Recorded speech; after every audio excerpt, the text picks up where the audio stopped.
Welcome, everyone.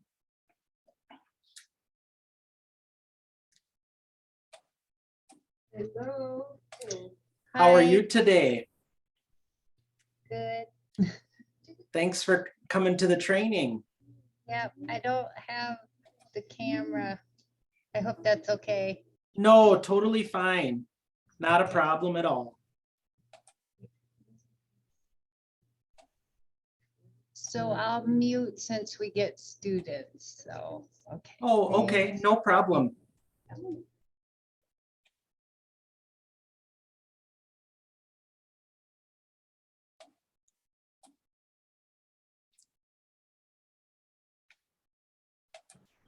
Come on in, everybody.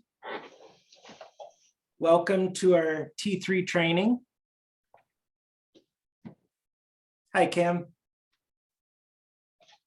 Hi, Nikita.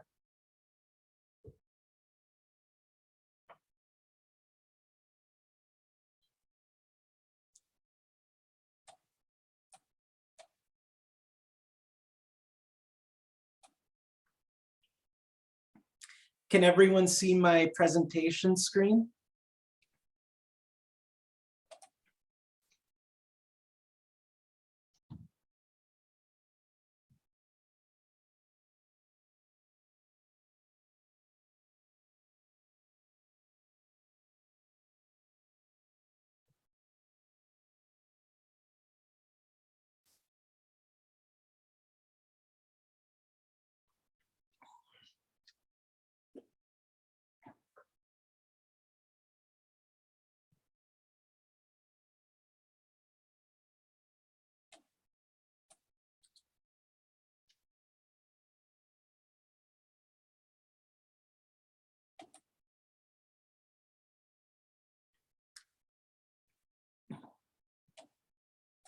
I expect we will have a few more people trickle in, and we will get started just after the top of the hour.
All right, everyone, welcome to today's T3 Third Thursday training. I wanted to thank all of you for making it to today's training. My name is Andrew Cina. I am the South Dakota Statewide Distance Education Coordinator. I recognize many of your names and faces, but for anyone that I have not met, I would just really like to encourage you to experience what we have in store for you today. I know that many of you work with students in distance ed already, and if this program is new to you, I hope that you can gain some valuable information for what you can use with your students. So today I wanted to go through just a little brief overview about what we will include in our training, and then we will get started. So today we will start off with just a brief overview of the distance education program, the different parts of distance. We will also take a look at how South Dakota's statewide distance program has performed throughout the last fiscal year. We've had many changes put in place to respond to the amount of student studying demand that we've had. And so we will go through just a little bit more about what our current expectations are for students. I wanted to share a few of our study challenges that students across the state have a chance to participate in. And then for any of the teachers and providers across the state who currently have students working in distance, I'd love to hear some of the things that are working for your students, some of the success stories that you have that you might be willing to share, and just to kind of get a feel for how things are going. I know that many of you already know each other from around the state, but what I'd like to do now is, if you could in the chat, just take a brief moment to introduce yourself. If you could put your name and your location, as well as your employer, then we can get a chance to draw those connections.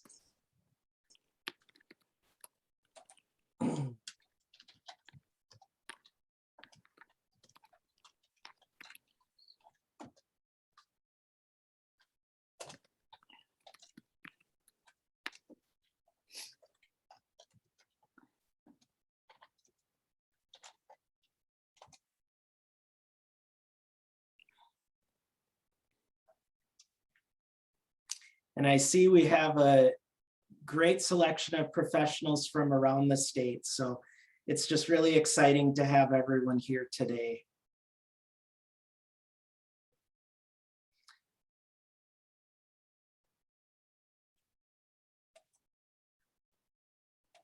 All right, so we're going to get started. We'd like to go over just a spotlight of what distance ed is as a program, what students who begin in distance will experience as they get started. And so for that spotlight, the first part of distance ed after a student has been referred to the program is North Star Digital Literacy. North Star is a website that allows students to test their digital literacy, and we have them take 2 quizzes. And then after North Star, students are able to gain access to a study account on GED Academy by Essential Ed. So to pass one of the North Star digital literacy quizzes, students need to get a score of 85% or higher. If a student doesn't get 85% or higher right away, that is totally okay. They can try again on the quizzes until they get that 85% or higher. If a student is struggling to get the passing score, I will often make contact with the student and offer to provide some additional support to help them learn and build those skills that they need to get high enough to pass those quizzes. So the internet basics and using email quizzes, I always recommend that students complete those quizzes on a computer or on a laptop. And the reason for that is some of the questions involve dragging and dropping with a mouse. And it is very difficult to get some of the questions correct if a student is doing them on their phone or on a tablet. So if I see a score that is significantly below 85% or higher, one of the first things I will check on with the student is what kind of a device are you using? And if possible, do you have access to a computer that you could use? Just because I don't want the students to get discouraged from the get-go. Once students have completed the 2 North Star quizzes, in the emails that I send, the students are asked to contact me as soon as they have passed those quizzes. Now, sometimes students will email their adult education teacher on site, and that is totally fine. I serve as kind of a liaison between adult ed providers and the students. And the students are also just as well to send an email to me and let me know that they have passed those quizzes. Sometimes the students include a screenshot of the quizzes, and that is great for them to show me that they have passed. I also have access to an administration panel, and I can see when the students do pass those quizzes. With that being said, I do actually like them to make that contact with me, just so that I can be aware of it. I don't always go in and check the North Star quiz admin side. And if a student hasn't heard from me, then they can send me that email and I can get them going. For GED Academy, students gain access to an account from Essential Ed. And we currently have 70 seats purchased for use by students across the state of South Dakota. Now, we have a handful of different programs that are participating in South Dakota's statewide distance ed program. And we always try to, we have the 70 seats available and we distribute them equitably. The students who gain access to an account, if they are meeting all of the expectations, and we'll go through those just a little bit later, but if they are meeting all of those expectations, they will gain access to their account. If students begin studying and then for whatever reason take a little break from studying, they may need to be placed on a wait list just due to demand, but it really does fluctuate with the demand for seats throughout the year. So if at any time you have any questions, or if something isn't making sense and you'd like some further explanation on it, please feel free to speak up. We will have some time towards the end of our session today for sharing and any questions that teachers might have, but like I said, interrupt me if you need to. So I want to talk a little bit about the GED journey with you. So I used a metaphor of a subway station, and I want to see if anyone can figure out why I might have chosen a visual of a subway station or stops along a subway to describe the GED journey.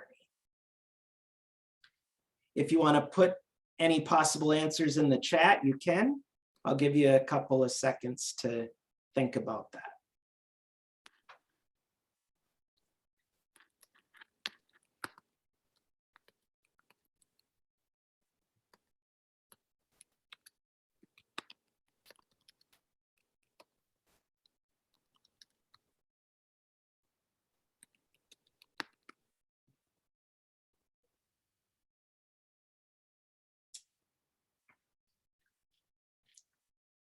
All right, so a few of the responses in the chat so far are that sometimes our students have a lot of starts and stops along the way. Debbie, that's very true. Melissa says that you can get on and off at many points and get on back on later. Absolutely. Okay, Dwayne says because it is a closed course. Okay. Dwayne, what do you mean by a closed course?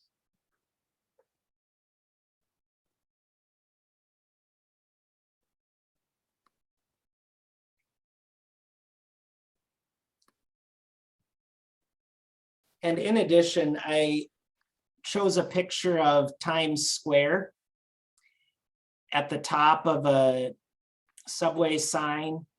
And there's also a good reason. Oh, I see what you're saying, Dwayne.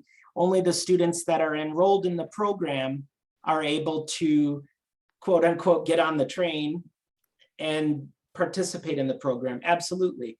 So students do go through a process of registration and intake and assessment. Absolutely. That's a really good point, Dwayne. Thank you for elaborating on that.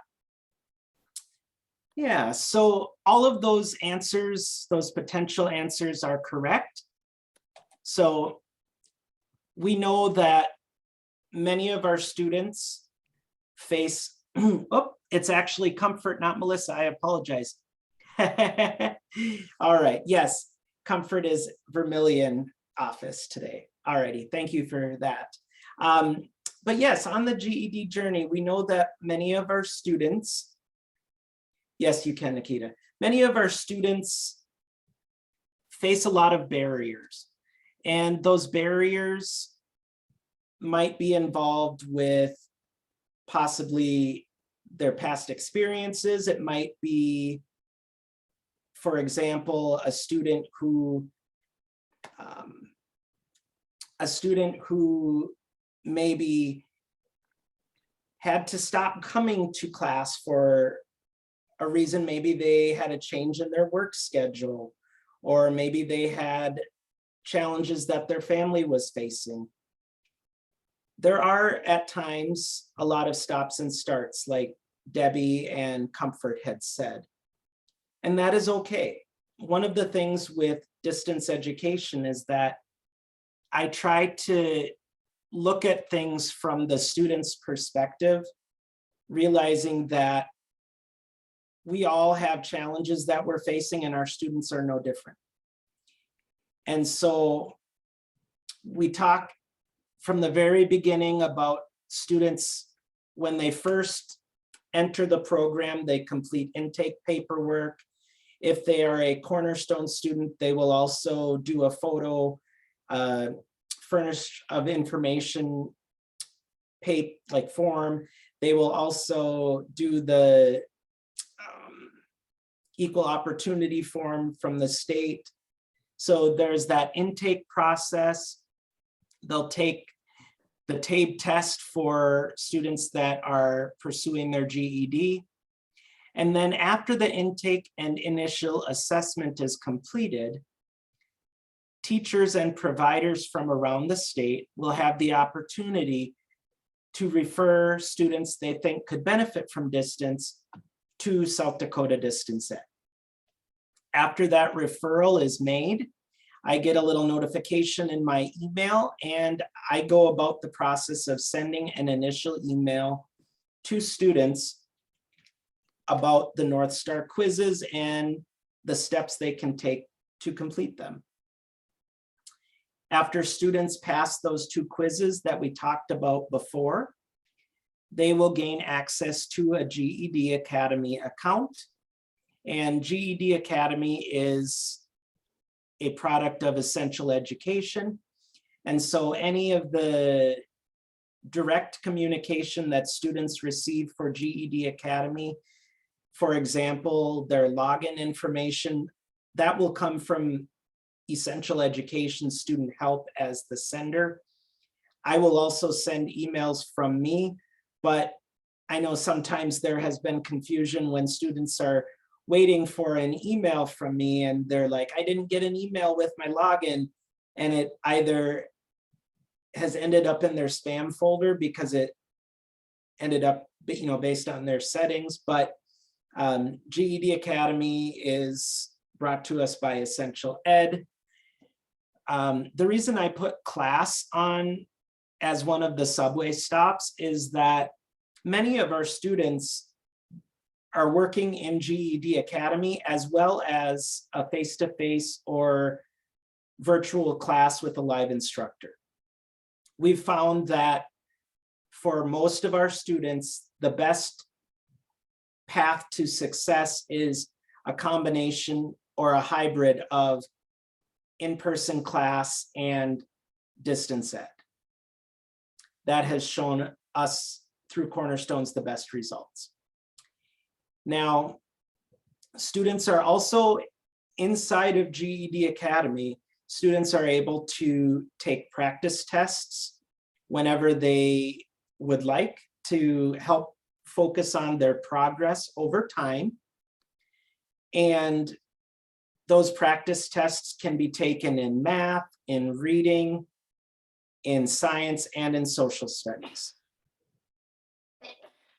And that is a great way for students to not only let their teachers know where they are at, but also for them to see growth over time. For students to stay as an active participant in our program, to stay enrolled, they will need to complete regular post-assessments.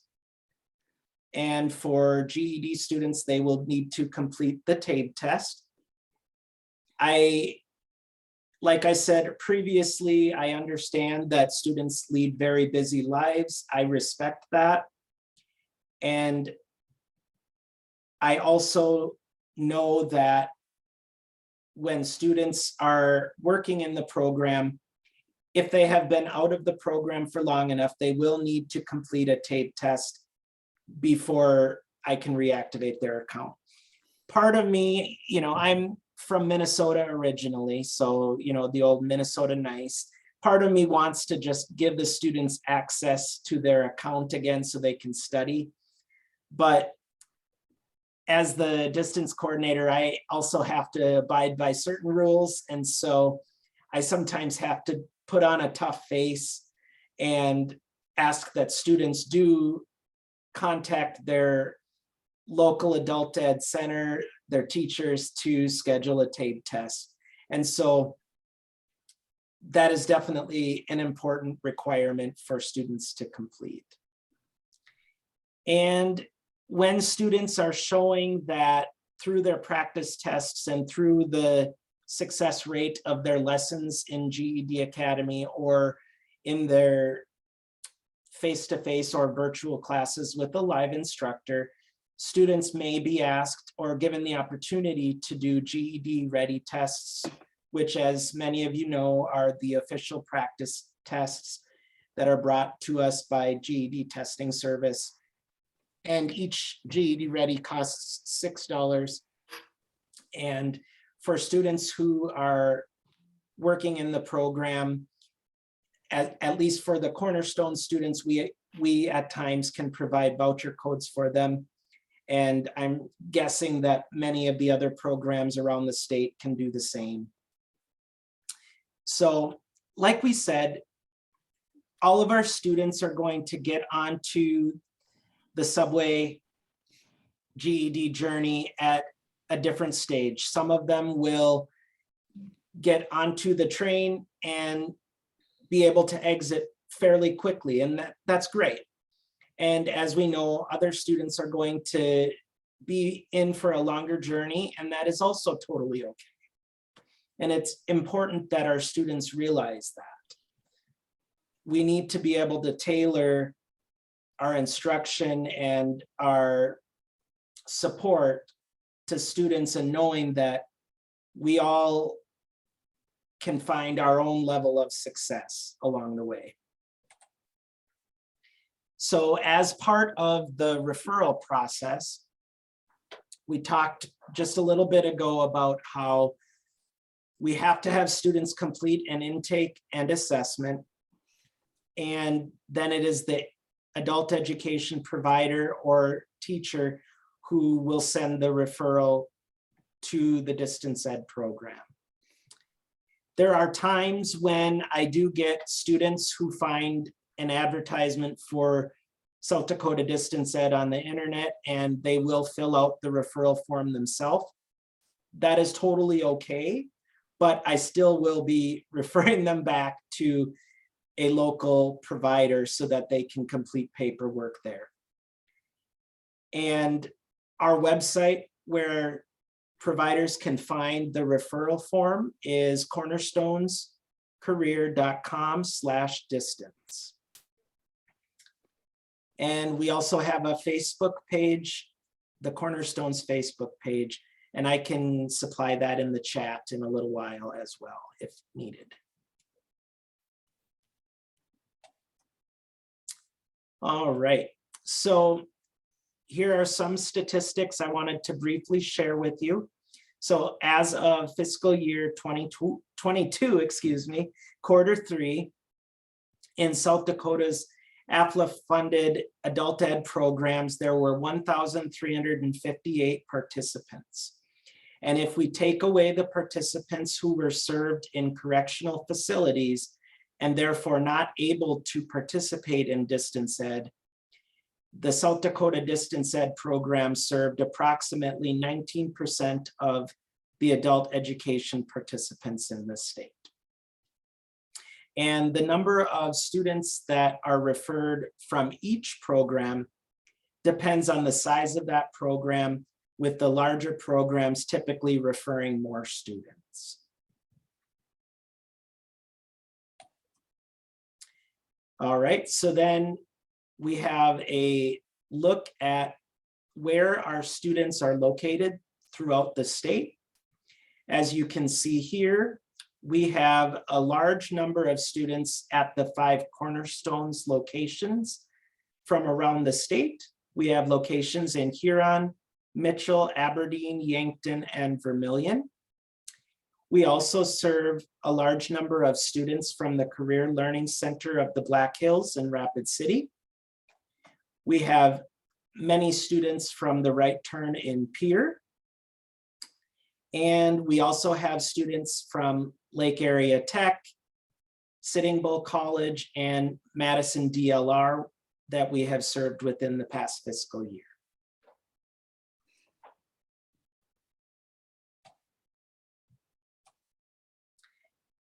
And taking a look at some of the highlights of the past fiscal year, March 2022 was a huge month for distance ed. I think it was a combination of factors. For one thing, the start of warmer weather, also students who have their own children, maybe their students were going to be ending their school years, and so students wanted to make a push, a final push to get closer to graduating themselves. And so in March 2022, we had a record of 84 active students across the state, and those students combined for a total of 489 hours in 1 month. And those hours are both in North Star Digital Literacy, completing those 2 quizzes I talked about, and then also in GED Academy. So it was a very exciting month for South Dakota Distance Ed. And our students were really making their studying a big priority in their lives. And that is always awesome to see. Next, I have a chart that I wanted to share with you that shows the number of distance hours completed each month this past fiscal year. So July, August, September, we see was the lowest part of the fiscal year. So summertime, maybe the students have children that are in activities, maybe they have vacations they are planning, maybe their work schedule changes. So the usage of distance was a little lower during the summer months. And once fall started, we see the numbers begin to climb some as the students have school on the mind. If they have children, their children might be getting ready to go back to school. And then right around the new year, when we have that societal focus on possibly having a New Year's resolution, we see the numbers really tick up. So we had 349 hours, which up until March 2022, this was the original record. So it went from 349, then it dropped down a little bit in February, keeping in mind that February is a shorter month. So there's a little bit less time available, but then we had that big jump I talked about, March 2022, where our students studied a total of 489 hours. Now, one thing that just is remarkable to me is that many of our students have children of their own that they are supporting and taking care of, helping with their children's homework. And many of our students are working at least part-time, if not full-time. And so it just really, the amount of motivation and resilience that our students show just is very inspiring to see. And so we had that record-breaking month in March, and then the number of hours went down a little bit in April to 352. And now our projected total for this month, keeping in mind we still have around 11 or 12 days left, is around 307 hours. And so you can see as the demand goes up and down, so will the need for seats in GED Academy. And that brings up the point that back in March, we needed to implement a wait list for our students. Now, there were some times when there was only one person on the wait list, or there were times when there were significantly more numbers of people on the wait list. It all really depends upon the number of referrals that come into the program, the number of students that are returning to the program. But the general expectation that we have for students is that at least once every 12 days, they log in to study. And if students do not log in within that 12-day period, their account goes inactive.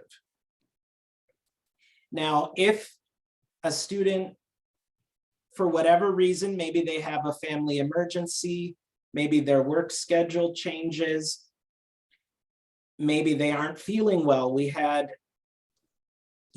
many of us were affected by the pandemic and had to take a break from studying because we just had other stuff that we had to take care of. We had to get our families and ourselves better. That goes back to, once again, I totally understand that our students at times need to step away, but I want them to always know that they can come back. With that being said, when demand is high, students are put on a wait list, and in most cases, students will only have to wait a few days on the wait list. There are times when, if we are at capacity, students will receive an email from me and it will tell them that they are on the wait list, and it will let them know what position they are on the wait list. They might be in the third seat or the third wait list spot, And so I try to keep them as informed as I can on where their status is on the wait list. Now, as demand goes up and down throughout the year, we may find during the summer months that we don't need the wait list, but I have it available in case we do need it.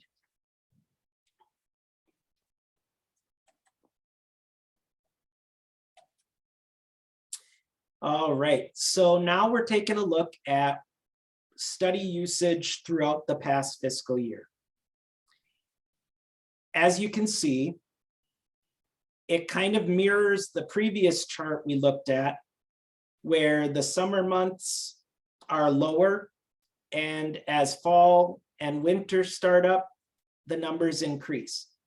And as spring hits us and students have children potentially that might be finishing up their school year, demand seems to go up.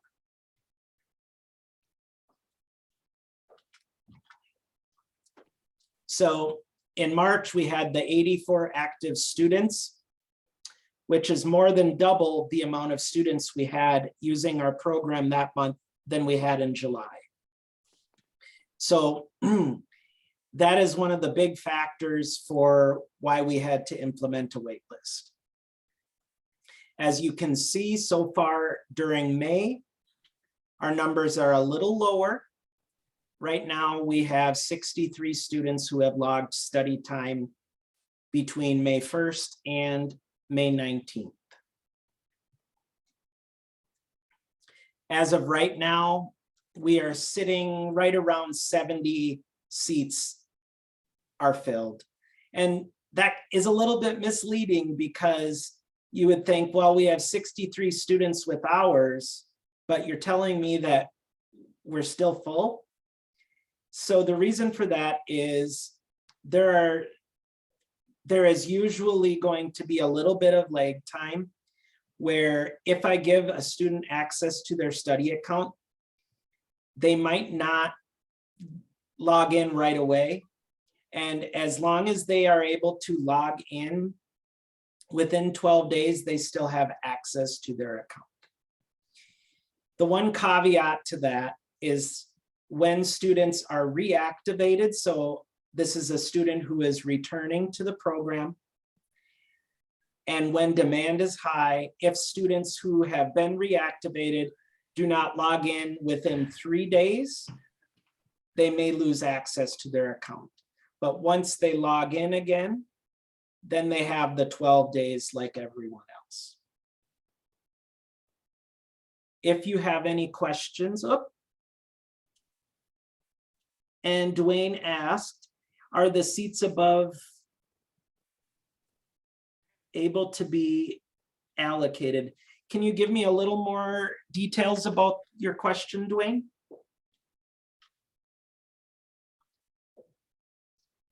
Gives me a chance to get a drink of water.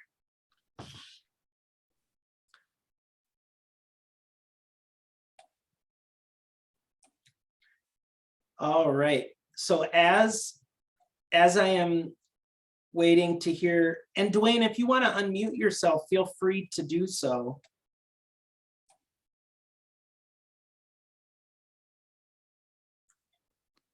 Oh, I see what you're saying.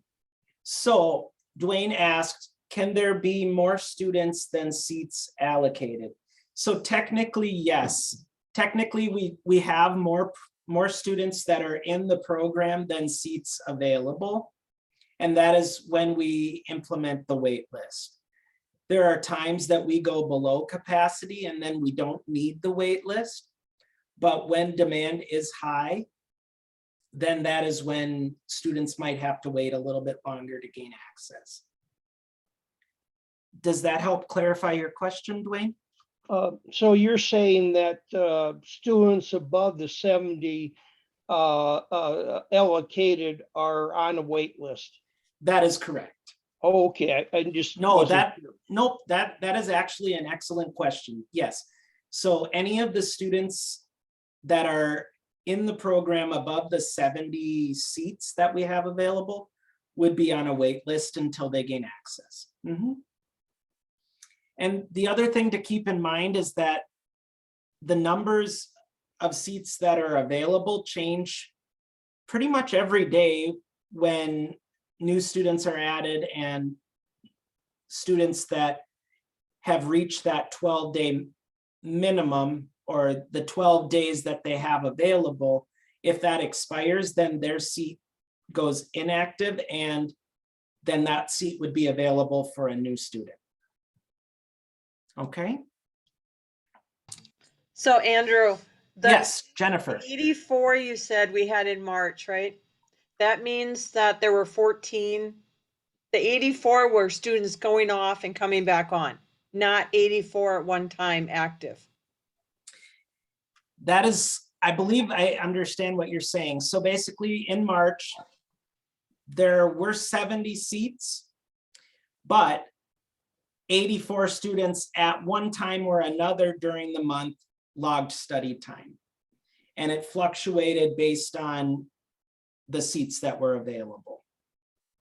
Does that answer your question, Jennifer? Okay. All right. So I wanted to go through just a few common concerns that students have and that teachers have, and some quick fixes that may help avoid some headaches when students are trying to access their study accounts. So some common requests that I get when a student says that they can't log in, the first thing I think of is, okay, I'm going to go in and check, are they an active student? Have they been active within the past 12 days? If they are not active, then I will look and see, is there room available to reactivate them? I will also look to see if they are currently an actively enrolled student in our program. So for Cornerstones, that means that they need to have a current administration or a current assessment on file. If they do not have a current assessment, I cannot reactivate them. But if a student is still an actively enrolled student, I can reactivate them as long as there is a seat available. And that is a very quick fix for me on my end. Excuse me. Now, if a student's login doesn't work, but they are active, I often ask students to double check that they are using a compatible web browser. GED Academy works best with Google Chrome or Mozilla Firefox. Microsoft Edge is not compatible. So if students are logging in or trying to log in on GED Academy through Microsoft Edge, they most likely will get an error. So they would just need to use either Chrome or Mozilla Firefox. Another common thing that will cause a student to not be able to log in is that they absolutely have to go to the full web address. They need to go to essentialed.com/start/South Dakota. Excuse me, I'm getting a frog in my throat. So if students only go to www.essentialed.com, they will always get an error when they try to log in. So it can be really helpful for students to bookmark this full web address to avoid that issue. So they have to have the /start/South Dakota for it to work. Another issue that sometimes comes up is that students cannot find the email from me. So if students say that they have not received an email, that is possibly true. It is possible. I am human. I may have made a mistake and overlooked it. But often, wowzers. Often it means that it might have, the email that I had sent might have ended up in the student's spam folder based on their filtering settings. Now, when students get their login information, it is going to come directly from Essential Ed Student Support. It will not be an email directly from Andrew Cina at cornerstonescareer.com. And the reason for that is it is a more secure way for the students to gain access. So if a student tells you that they did not get an email from me, it's really important that either they or you let me know, because I don't want to keep them waiting. I know that they have busy lives and they need to be able to get the process started. And one other possible solution is sometimes if when an email address is written on an intake form, sometimes it's easy to misconstrue one letter or one number. And so that is another thing we can check just to make sure that it is the absolutely correct email address. So those are just some helpful thoughts to keep in mind. And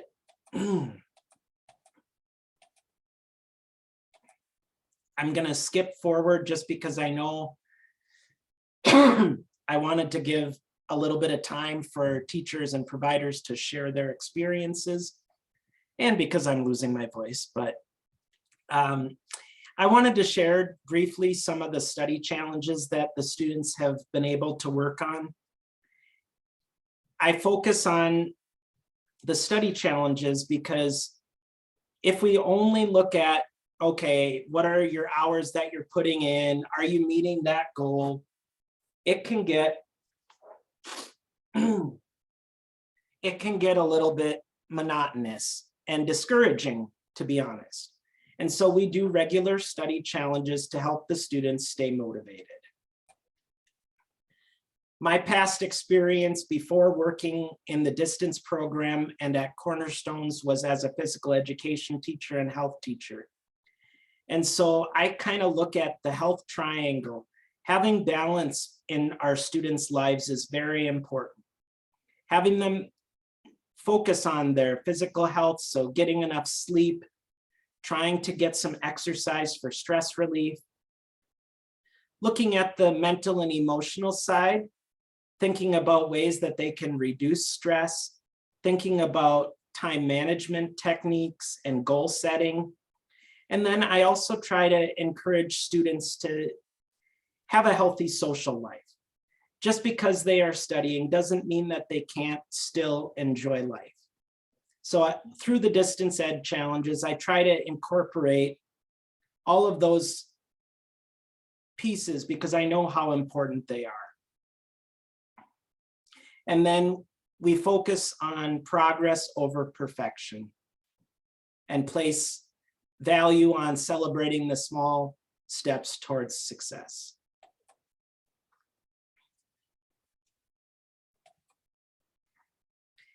I often try to post some of these inspirational posts on our Facebook page, just because I feel like we all need a little bit of uplifting every once in a while.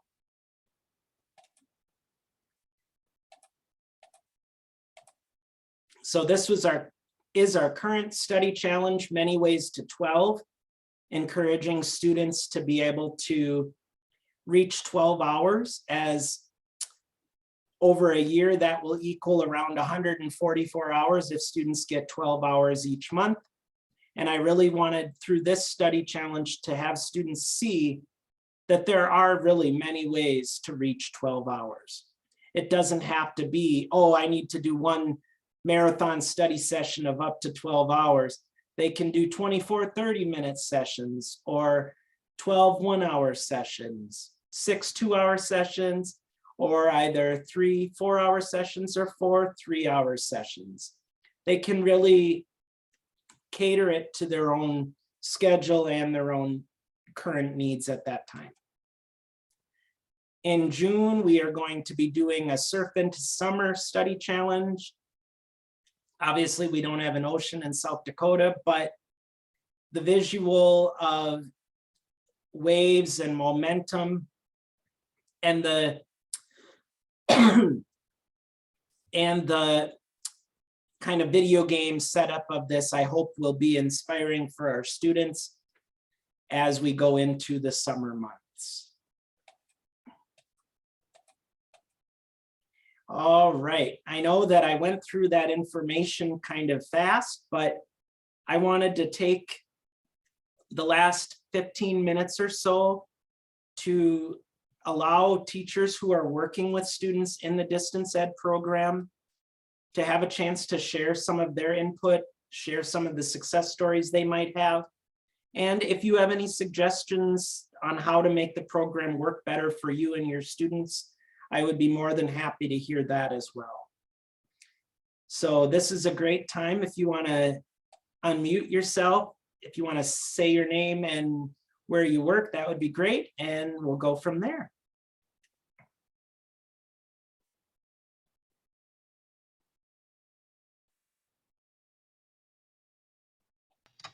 I'll start, I guess. I'll put my feet in the water. Jennifer from Aberdeen. When I have students coming in, I try to push distance whether they're doing classes or not. But they get kind of edgy about, oh, I need a teacher there. So that's why I tell them, well, you can still do a class and still do distance, but like with the classes, we can't focus on science, social studies, math, and RLA at the same, it's not like a regular school. So you can pick, I have them pick the class they're having the most trouble with and put that in a class for them, and then tell them that distance can be used as extra study time, extra work toward that class to cover, and you can cover other subjects at the same time. So you can touch on the other subjects, and you can actually do it whenever you want. I mean, that's a lot of them are like, well, I work a lot. And I'm like, well, I tell like some students, if you can't sleep at night, get on for a little bit and get a little bit of study time in. But yeah, you can do it anytime. They don't understand that. They think there's a time that they have to be on for it. And it's like, whenever you can do it within those 2 weeks, I always tell them. So Absolutely. I push the distance when my students come in. Thank you so much, Jennifer, for sharing that. I think that's a really good point to keep in mind. It really does provide our students the flexibility to work around their family responsibilities, their work responsibilities, and also any classes that they are taking. So, thank you.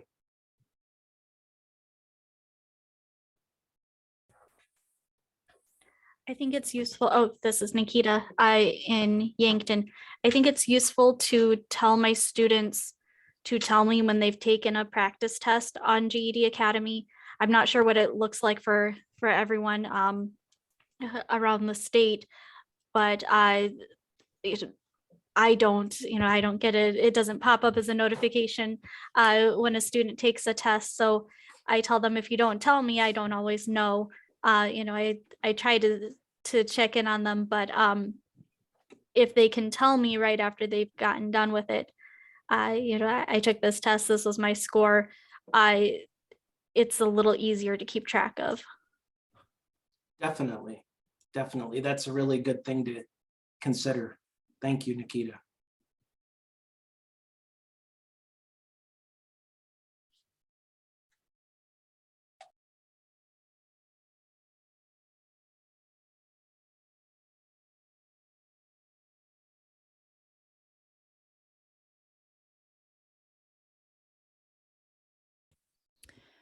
I guess if no one else is going to talk, I could say something. This is Debbie from Yankton, and I do primarily English or ESL classes. So I don't use the GED Academy very much, but I have had some students wanting to get their GED in Spanish. So it might be nice for everyone to know, if they're not aware, that if you have students trying to take the GED in Spanish, they can also study on GED.com if Andrew knows that to set their language as Spanish instead of English. So that has been useful. That's a great point, Debbie. And I know that that also brings up the fact that sometimes our students get confused with telling the difference between GED.com, which is used for registering for their final GED tests or taking GED readies, and then GED Academy, which is a different website. So GED Academy is what we use for distance to get the students prepared, like we talked about. And then when they are ready to either take a GED ready practice test or register for the final tests, they will do that on GED.com. So I wish that there wasn't that confusion, but I think that bears mentioning. So thank you, Debbie.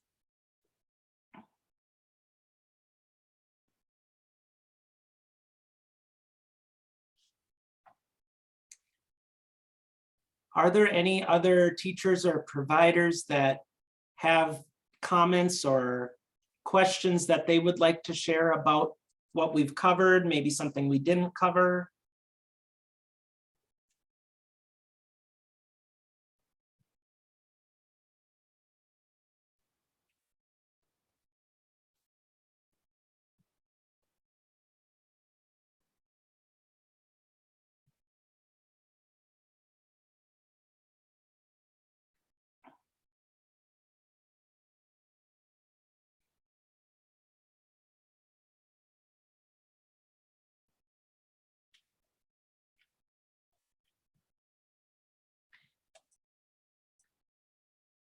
All right, so if there are no other questions or comments, I wanted to just take a moment to thank all of you for your time and for all of the hard work that you do with your students. And if you have any questions about the distance ed program, if there's anything that I can help clarify or assist you or your students with, please reach out to me. And just wanted to thank you again for attending today's T3. Andrew, I have a question. Yes, So I see on your card you have, is that a texting number, that 412? yes. And do you have a preferred way that students contact you? Do you prefer email over text? So I have the 605-412-4317 number. Students can call or text. And I will say that I'm probably most responsive to my email. But for students that maybe don't have access to their own email, texting is probably the second best way to get a hold of me. Okay, perfect. Just because I'm kind of in and out of the office depending on the day.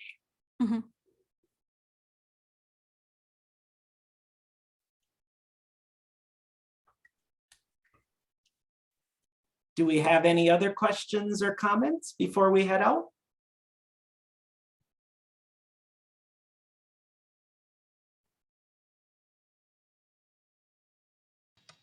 Thank you for your hard work, Andrew. I know it's a lot to keep these guys going and for helping us with our questions that we should probably know and ask. Well, we're all learning.